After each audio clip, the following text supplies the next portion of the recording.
On a bitter winter morning in January 1983, in the quiet working-class town of Cumberland, Maryland, nestled in the Appalachian Mountains, where fog clings to the valleys like secrets nobody wants to speak aloud, a young woman named Patricia Ann Morrison left her small apartment on Green Street to walk to her job at the textile mill. She was 23 years old, red-haired, quick to laugh, known for wearing a silver locket her grandmother had given her. She never arrived at work that morning. Her time card remained unpunched. Her station at the mill sat empty. By noon, when she failed to call in or answer her phone, her supervisor knew something was terribly wrong. Patricia was never late. Patricia always called. 3 days later, her body was found in a shallow ravine off Route 40, partially covered by snow and fallen branches, the silver locket gone from her neck.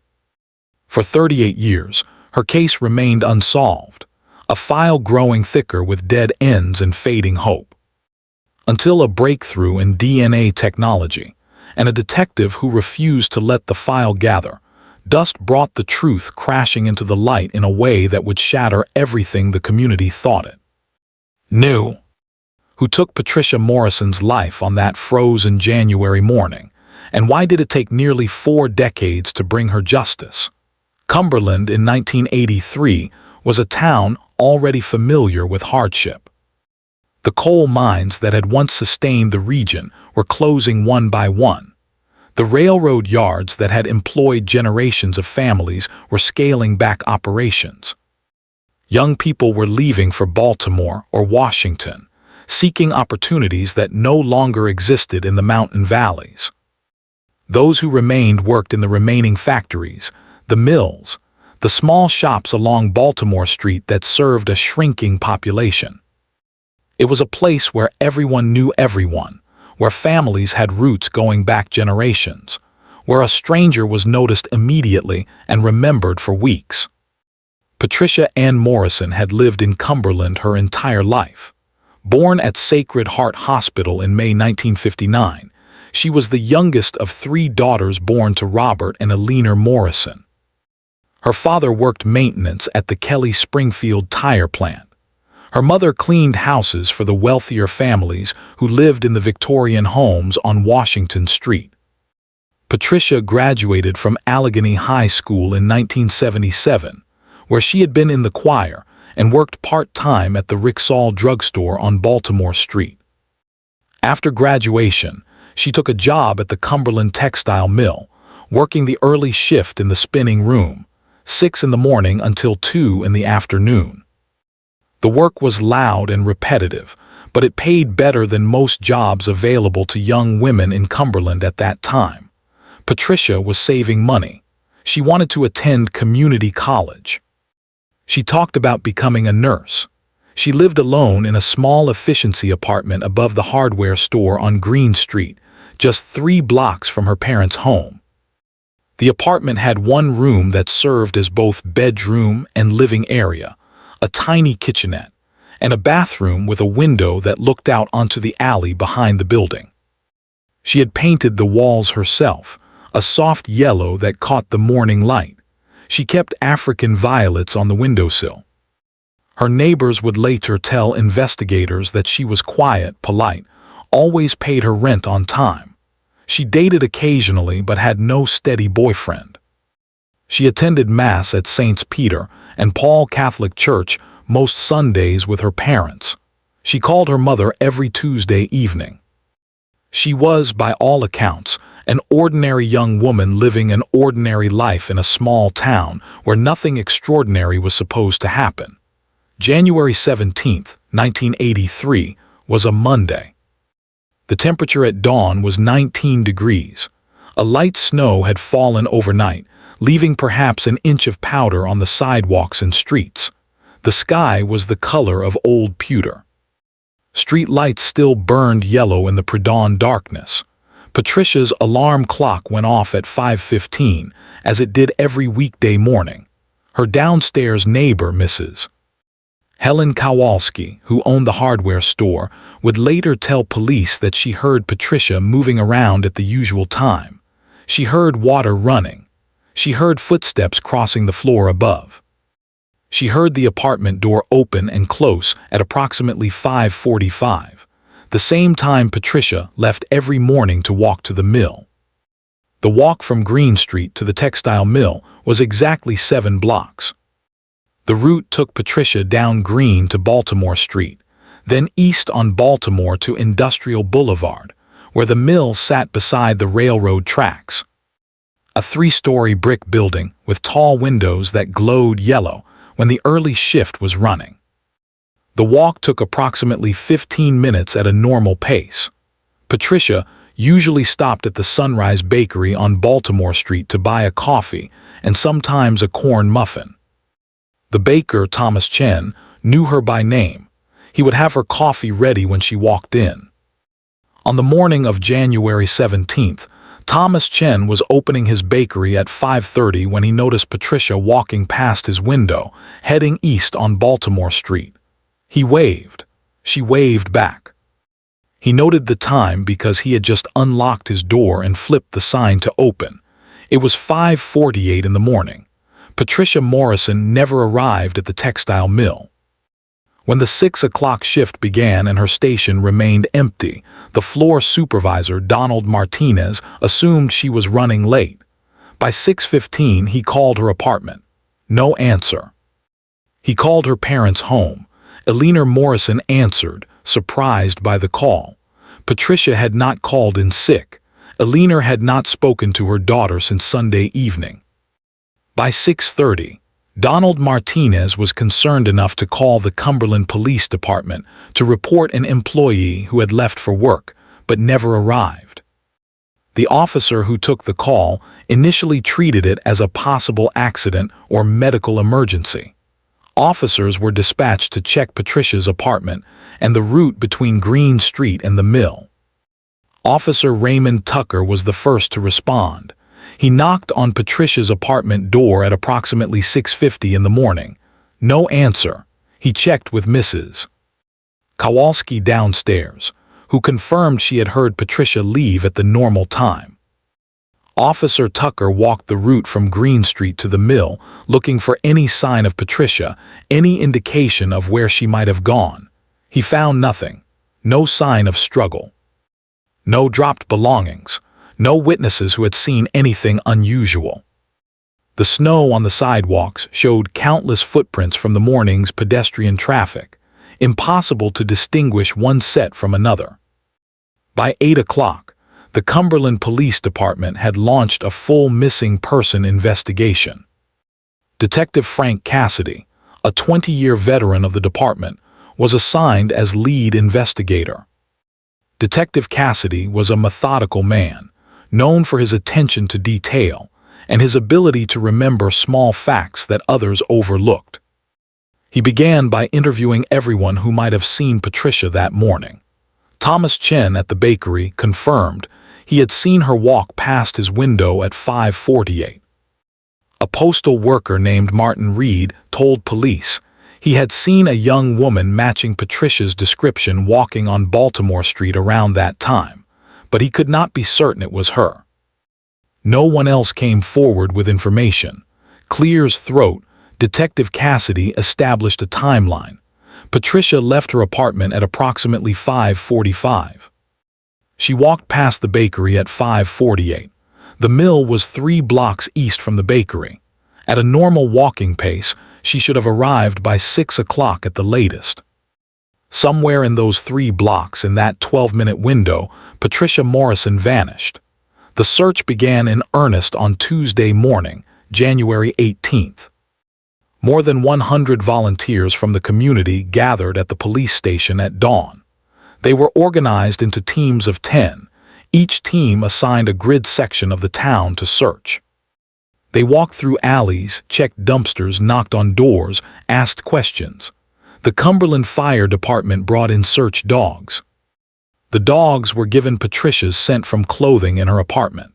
The dogs followed a trail from Green Street down Baltimore Street, past the bakery, continuing east. At the intersection of Baltimore Street and Industrial Boulevard, 1 block from the mill, the trail went cold. The temperature on Tuesday reached only 23 degrees. More snow fell Tuesday night, light flurries that complicated the search.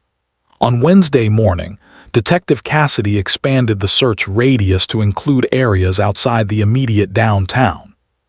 Teams searched the parks, the cemetery, the wooded areas along Wills Creek that ran through the town. Helicopters from the Maryland State Police flew grid patterns over the surrounding mountains. The local television stations from Baltimore sent news crews. Patricia's photograph appeared on the evening news. Her parents made tearful appeals for information. Eleanor Morrison held Patricia's high school graduation photo to the camera and begged anyone who knew anything to come forward. Those who knew the Morrison family said they had never seen such anguish. Robert Morrison, normally a stoic man who kept his emotions tightly controlled, wept openly at the search headquarters. Eleanor could not eat, could not sleep. Patricia's sisters, Margaret and Susan, took turns staying with their parents, afraid to leave them alone with their grief and fear. The community rallied around the family. The church organized prayer vigils. Local restaurants donated food for the search volunteers. Complete strangers stopped the Morrisons on the street to offer condolences and hope. But as the days passed with no sign of Patricia, hope began to fade.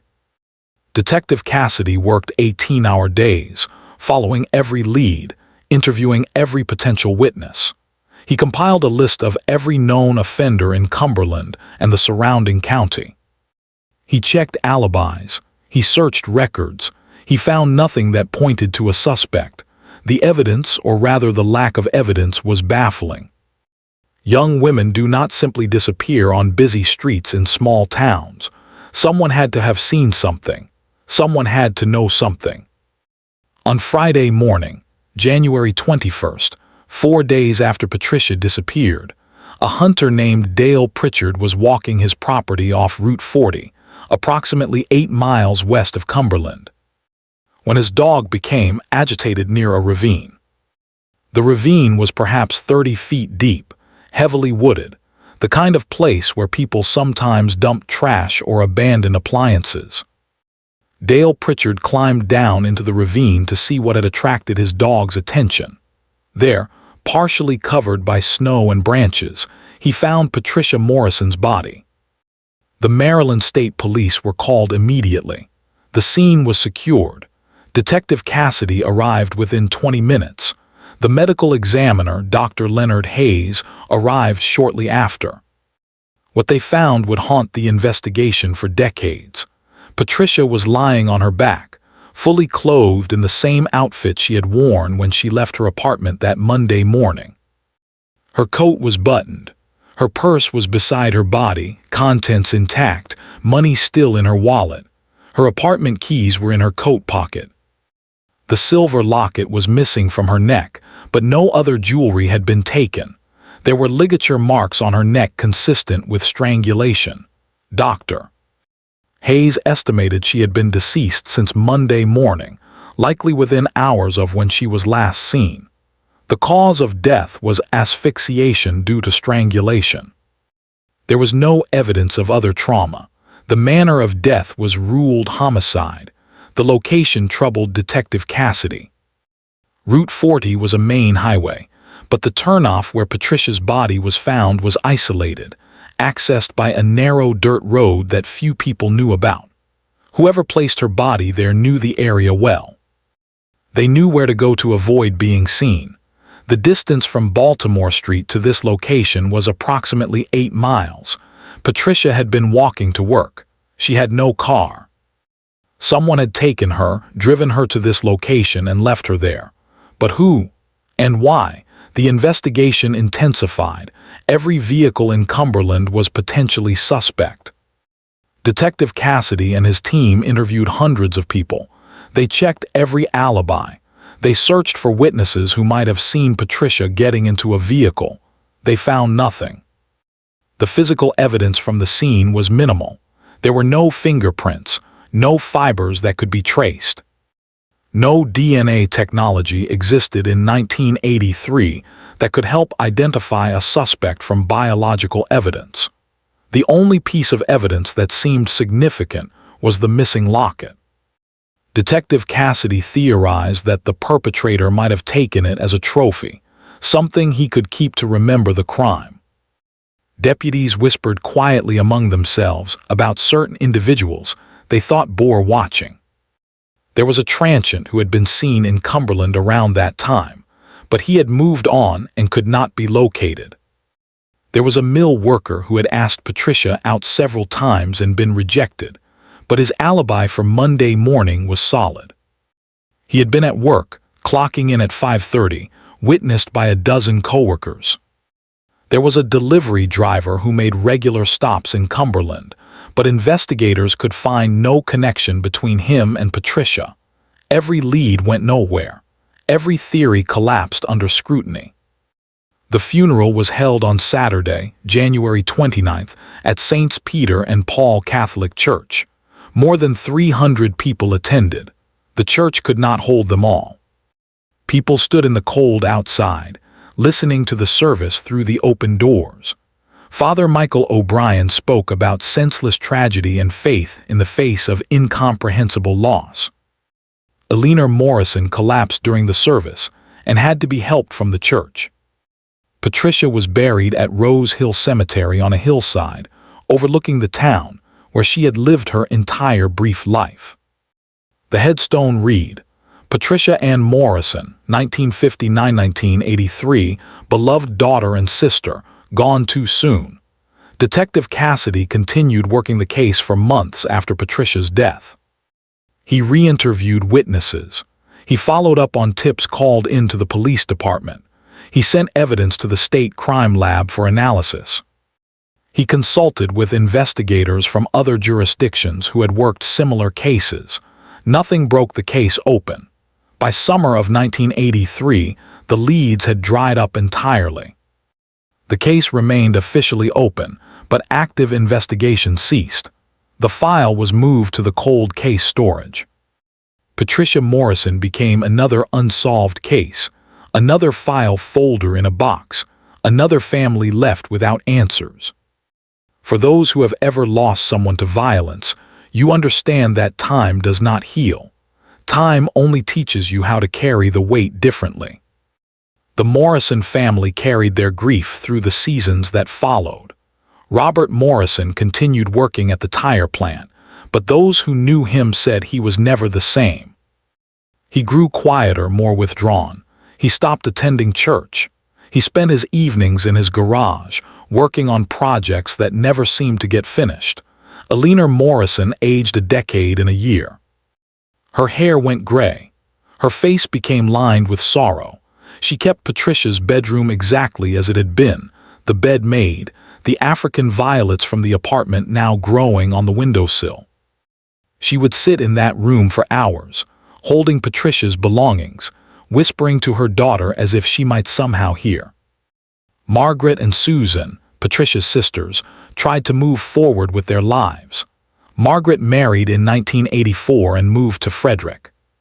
Susan stayed in Cumberland, working at the library, visiting her parents daily, trying to hold the family together. But the unspoken pain sat between them all like a wall they could not breach. They did not talk about Patricia. It hurt too much, and yet they thought of nothing else. The years passed. 1984 became 1985, became 1990. Cumberland continued its slow decline. More factories closed. More young people left. The town that had once been vibrant and full of life became a place marked by empty storefronts and fading memories. Patricia's case remained unsolved. Occasionally, a reporter would write an anniversary story, asking if anyone remembered, if anyone had information. The stories grew shorter each year. The public's attention moved on to newer tragedies, fresher mysteries. Detective Cassidy retired in 1995. Before he left, he spent a week organizing the Morrison case file, making sure everything was documented clearly. Making notes about leads he thought should be followed if technology or circumstances ever changed. He told the younger detectives that Patricia Morrison deserved justice, that someone out there knew what happened, that the case could still be solved. Most of them nodded politely but thought the old detective was chasing ghosts. Too much time had passed, evidence had been lost or degraded, witnesses had died or moved away. The case was cold in every sense of the word, but Detective Cassidy was right about one thing: someone did know what happened. And that someone had been living in Cumberland the entire time, walking the same streets, shopping at the same stores, perhaps even attending Patricia's funeral. Carrying the secret like a stone in their chest, wondering every day if this would be the day when everything came crashing down. Clear's throat. In 2003, 20 years after Patricia's death, the Cumberland Police Department received a grant to digitize old case files. A young officer named Jennifer Walsh was assigned to the project. Jennifer had joined the force in 2000, fresh out of the academy, eager to make a difference.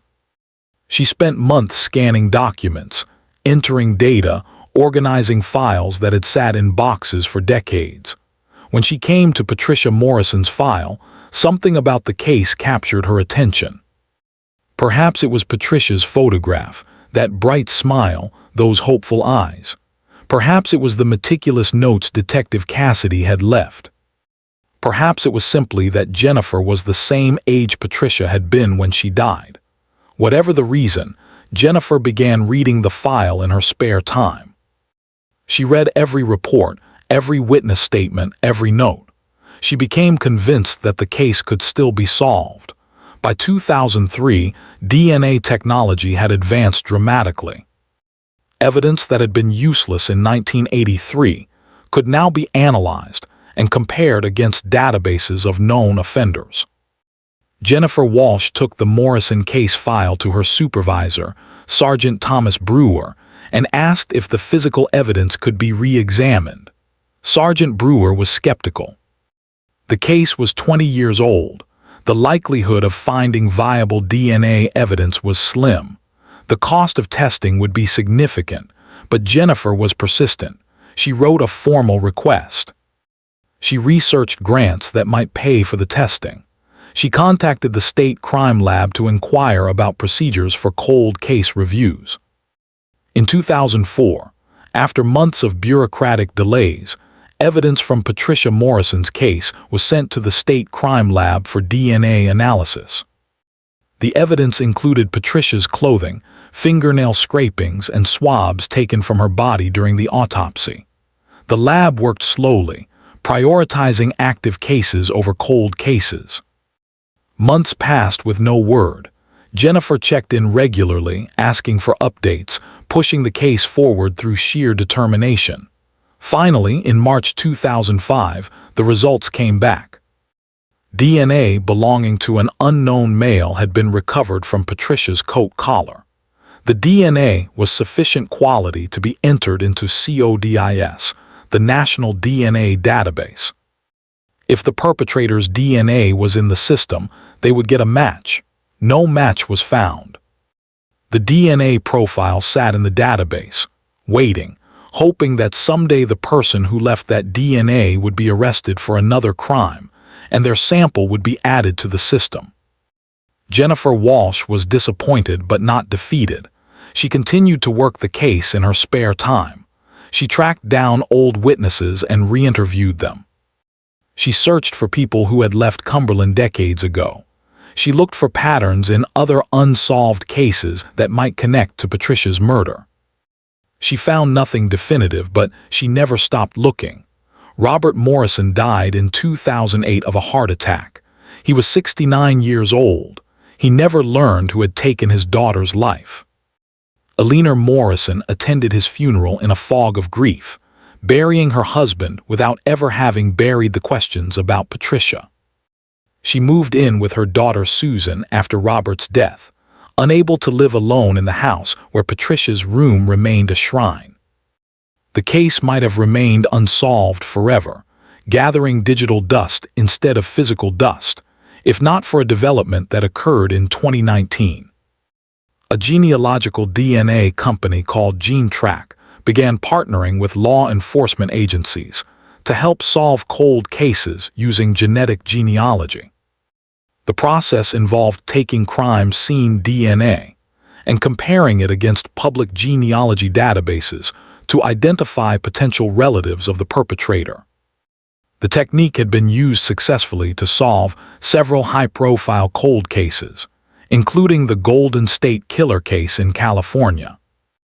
Jennifer Walsh, now a detective herself, attended a training seminar on genetic genealogy in 2020 and immediately thought of Patricia Morrison. In January 2021, 38 years after Patricia's death, Detective Walsh submitted the DNA profile from Patricia's case to GeneTrack. The company uploaded the profile to GEDmatch, a public genealogy database where users voluntarily share their DNA data.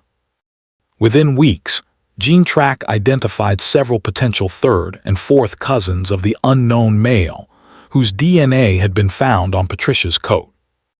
Genetic genealogists began building family trees, working backward from these cousins to identify common ancestors, then forward to identify all descendants of those ancestors, who might match the age and location profile of the suspect. The work was painstaking. It took months. Family trees spread across paper and computer screens like roots seeking water, but slowly the pool of potential suspects narrowed. By October 2021, the genealogists had identified 3 men who were the right age, lived in or near Cumberland in 1983, and were descended from the ancestors indicated by the DNA matches. One of the 3 men had died in 1997. One had been living in Florida since 1980. The third man was named Kenneth Michael Doherty. He was 62 years old. He had lived in Cumberland his entire life. He worked as a mechanic at an auto repair shop on Industrial Boulevard. Detective Walsh felt her pulse quicken when she read the name, Kenneth Doherty. She ran a background check. No criminal record, not even a traffic ticket. He was married with 2 adult children. He attended Calvary Baptist Church. He coached youth baseball. He was, by all appearances, a respectable member of the community. But Detective Walsh had learned long ago that appearances meant nothing. Monsters did not always look like monsters. Sometimes they looked like your neighbor, your coach, your mechanic. The challenge now was obtaining a DNA sample from Kenneth Doherty without alerting him to the investigation.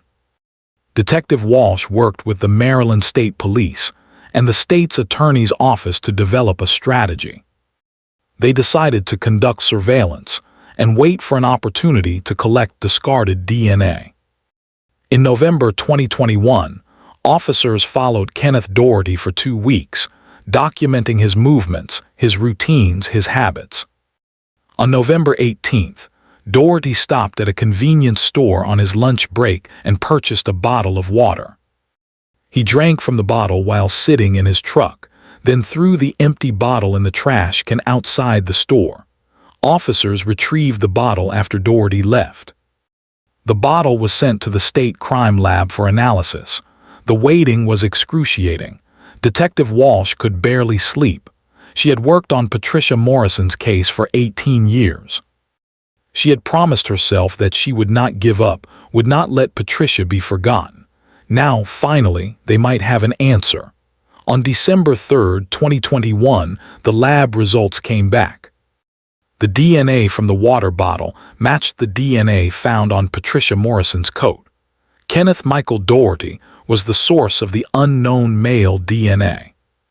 Kenneth Michael Doherty had been in contact with Patricia Morrison on the morning she disappeared. Kenneth Michael Doherty had killed her.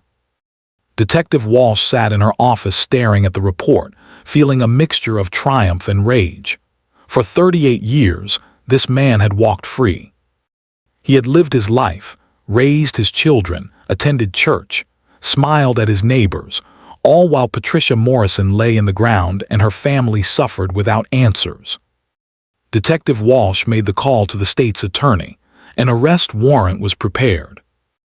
On the morning of December 7, 2021, Detective Jennifer Walsh, accompanied by officers from the Cumberland Police Department and the Maryland State Police, drove to the auto repair shop on Industrial Boulevard where Kenneth Doherty worked.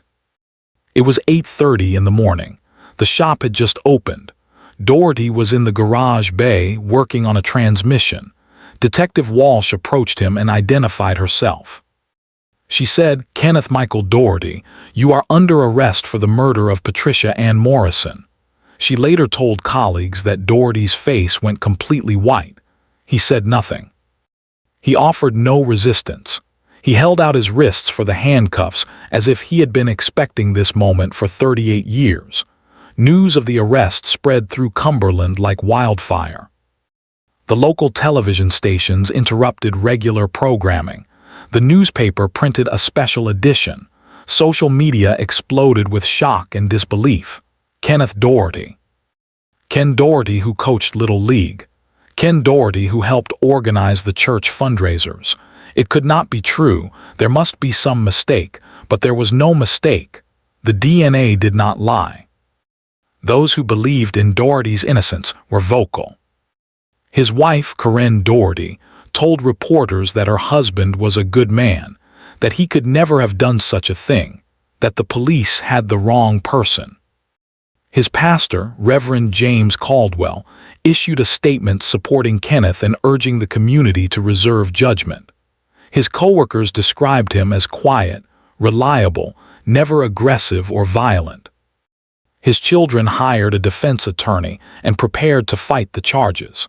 But others in the community remembered things differently when they looked back through the lens of this new information. A woman who had worked at the textile mill in 1983 remembered that Kenneth Doherty had made deliveries to the mill in the early mornings, driving a truck for his father's heating oil company. Another person remembered seeing Doherty at Patricia Morrison's funeral, though he barely knew the family.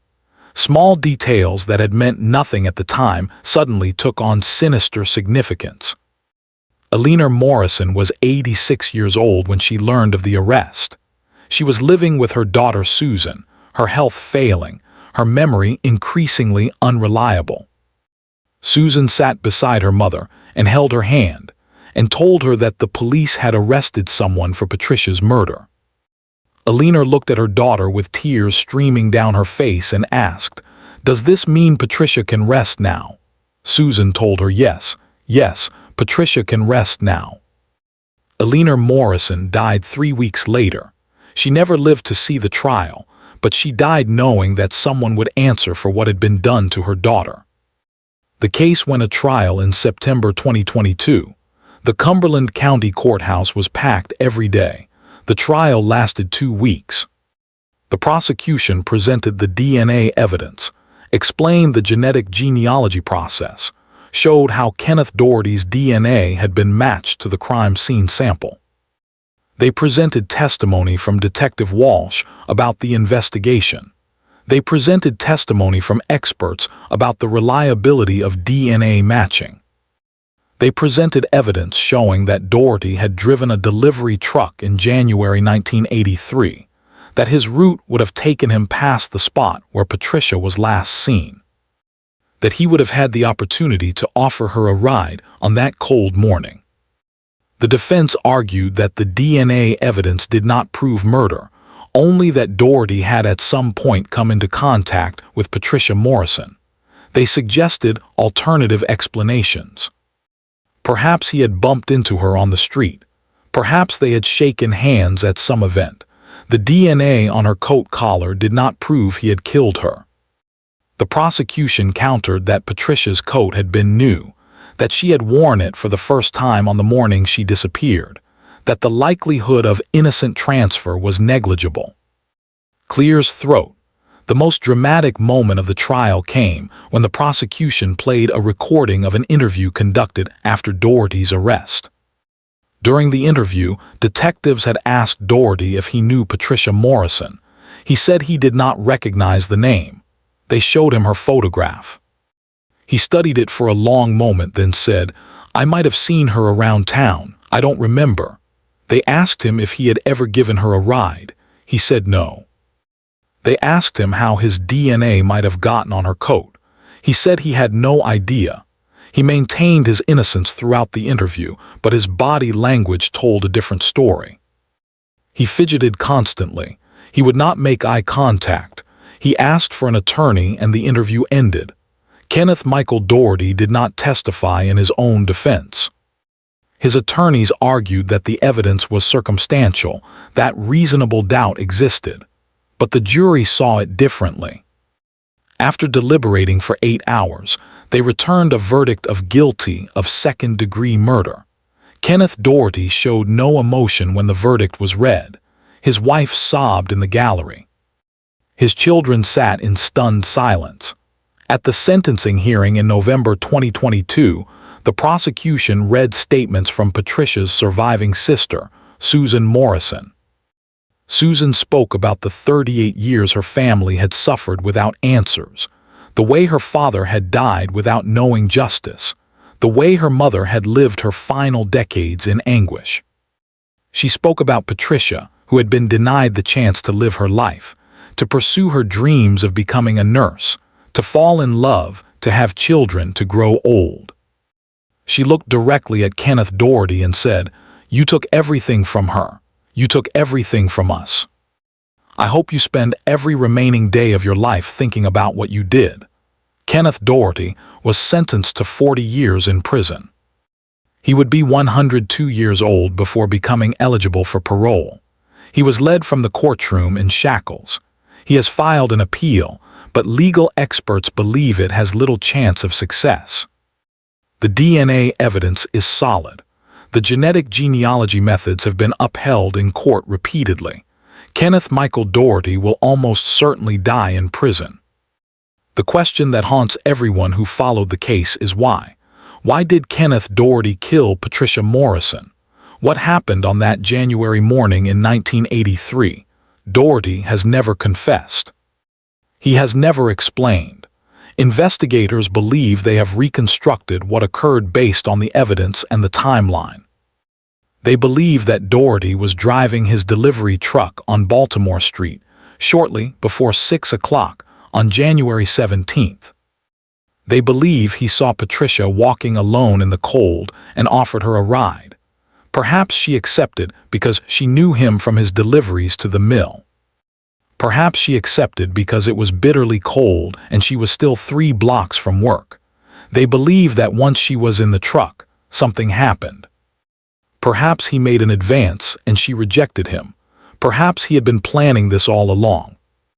Whatever the reason, he drove her out to Route 40, to that isolated ravine he knew from hunting or exploring, and he strangled her.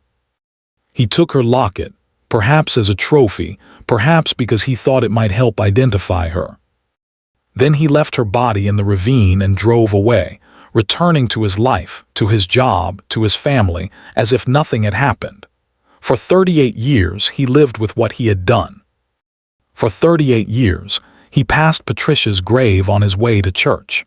For 38 years, he saw her photograph in the newspaper on the anniversaries of her death. And for 38 years, he said nothing, did nothing to ease the suffering of her family. That, perhaps more than the murder itself, is what makes Kenneth Doherty's crime so difficult to comprehend. The resolution of Patricia Morrison's case sent ripples through the cold case community nationwide. It demonstrated the power of genetic genealogy to solve cases that seemed unsolvable. It showed that time and patience and dedication could still bring justice, even decades later. Detective Jennifer Walsh has become an advocate for using genetic genealogy in cold cases. She has spoken at conferences, trained other investigators, helped other departments pursue similar investigations. She keeps Patricia Morrison's photograph on her desk. She says she made a promise to that photograph, and she kept it. The Cumberland community is still processing the revelation that a man they knew, trusted, and respected was capable of such violence. It has forced difficult conversations about how well we really know the people around us, about the masks people wear, about the secrets that can hide behind ordinary lives.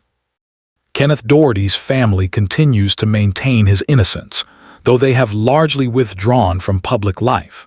The auto repair shop where he worked has closed. The church he attended holds prayer circles for both the Morrison family and the Doherty family, trying to make sense of a tragedy that defies sense. Patricia Morrison would be 65 years old now if she had lived. She might have become a nurse, as she dreamed. She might have married, had children, grown old watching sunsets over the Appalachian Mountains. Instead, she is forever 23, forever walking down Baltimore Street on a cold January morning, forever frozen in the moment before everything ended. But she is no longer a mystery. She is no longer a cold case file in a storage box. She is a person whose life mattered, whose death was not forgotten, whose justice finally came. For those who have ever doubted that truth eventually emerges, that secrets eventually surface, that justice, however delayed, can still arrive, Patricia Morrison's case offers both hope and warning. Hope that the victims of violence will not be forgotten, that someone will care enough to keep searching. Warning that even decades cannot hide the truth, that DNA does not forget, that science and determination can reach back across time to hold the guilty accountable. If this story mattered to you, subscribe and hit the bell. Share the episode. Someone somewhere may still be waiting to be heard.